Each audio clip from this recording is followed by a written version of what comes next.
छोड़ी अपन सैया जी के भेलही छोड़ी 72 रही मोटा गेलही हमरा छोड़ी अपन सैया जी के भेलही नहीं छौ तोहर कोनो जोड़ मारो दुनू के हिलोड़ कोनी चिखे दे न होठ छौड़ी थोड़ा से चौरा कर दिल के सैया सील हथौड़ा से चौरा कर दिल के सैया सील हथौड़ा से चौरा कर दिल के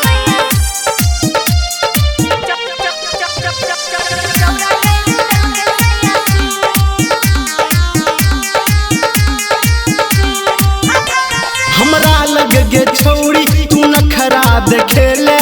एही से भेलौ हाले एहन ससुरा जाय के मन न करे रे छौरा मरद मिलल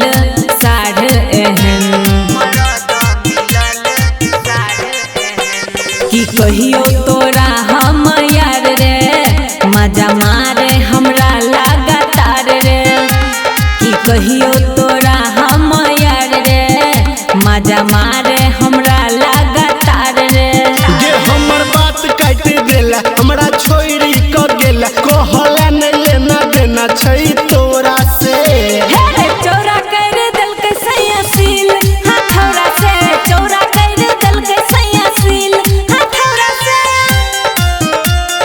चौरा कर दिल के सैया चौरा कर दिल के